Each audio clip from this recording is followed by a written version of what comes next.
Should have answered it. No. People know I'm teaching. I don't know who it is. Probably like it was political, a phone call or something. All right, you guys, so, huh?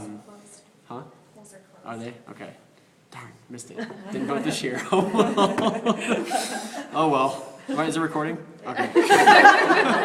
So, interlobar artery, you guys, branches out into arcuate artery. This one here is arcuate artery. These are going to branch out into the cortical radiate arteries, which are all these little guys. So cortical radiate arteries. Remember, the veins are named the same way. So if you go back through veins, this is an arcuate vein, which goes into an interlobar vein that eventually goes into a segmental vein, which then goes into the renal vein, right there. So they're named the same way, which is nice. Now we're going to move on to the structure of the glomerulus right here. Okay. So with the glomerulus, we're going to talk about then are the afferent and efferent arterioles.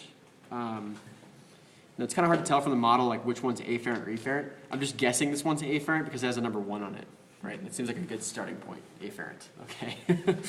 So afferent arteriole is going to go down into the glomerulus. It's going to branch out into the glomerular capillaries, which are all of these, okay?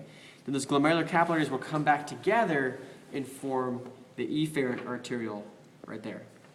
Okay. Now, these glomerular capillaries are going to be in a space called the glomerular space, okay, or Bowman's space. So all of this space in the glomerulus there, that's all glomerular space or Bowman's space. That's what's going to fill up with filtrate once that filtrate leaks out of the capillaries here. Okay. Now, what kind of keeps it all into a nice area is glomerular capsule. That's this guy, okay, aka Bowman's capsule. That's the simple squamous epithelium that's going to kind of keep that filtrate into a nice little area here. It's going to keep it in the nephron, okay? Now what's interesting though is that the Bowman's capsule or glomerular capsule has 2 layers, okay? We'll have a parietal layer and a visceral layer. The visceral layer of Bowman's capsule, it's not this, it's actually what surrounds the glomerular capillaries. And within that visceral layer, that's going to include those podocytes. So each one of these little blue dots is a podocyte. Those are going to be found within the visceral layer of the Bowman's capsule. Okay? And then this out here is the parietal layer of Bowman's capsule, or glomerular capsule. So it's structured a lot like a serous membrane, right? Almost like a fist in a water balloon, where the fist here is a lot like your glomerular capillaries. The layer that directly surrounds that fist, that's the visceral layer of Bowman's capsule, and then that's kind of outside, that's the parietal layer of Bowman's capsule. Okay. Now, eventually this glomerulus will lead into the proximal convoluted tubule, which is here. Okay. Now the proximal convoluted tubule you can tell like histologically because it has little microvilli. It's the only part of the nephron that has lots of microvilli. That's kind of shown here. Those little lines there, you guys.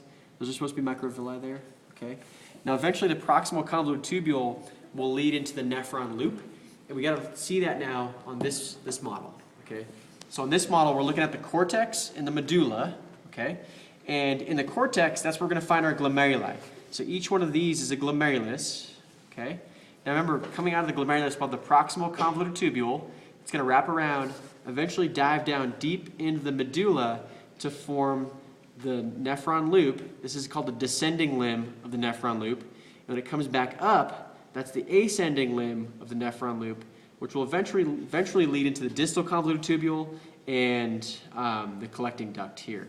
The collecting duct is going to take that urine down towards the renal papilla, which it'll drain out by the papilla here. Okay, so let's go over that same process here on this one. So here's the glomerulus. This is the proximal convoluted tubule. That's going to lead into the nephron loop, like the descending and ascending limbs. That leads into the distal convoluted tubule, which then drains into the collecting duct, right there. You can see that this glomerulus and this glomerulus actually share the same collecting duct, okay? Now when multiple collecting ducts come together, they form something called the papillary duct. That's kind of a finer nuance on this model here, you guys. But if you look here, all those little red lines here in the medullary pyramid, those are each supposed to represent their own collecting duct. And if you look there, all of those red lines converge at one point, okay? Right there, right at the tip of the papilla, that's called the papillary duct. So all the collecting ducts in this medullary pyramid, they all converge at the papillary duct, which then drains at the renal papilla right there, okay? Now, those are kind of like the microscopic structures we can see there. And I want to show you guys some more structures on this model, which is going to have our kidneys, okay? Remember, the kidneys are kind of like those bean-shaped organs. You're going to have the suprarenal glands on top as well.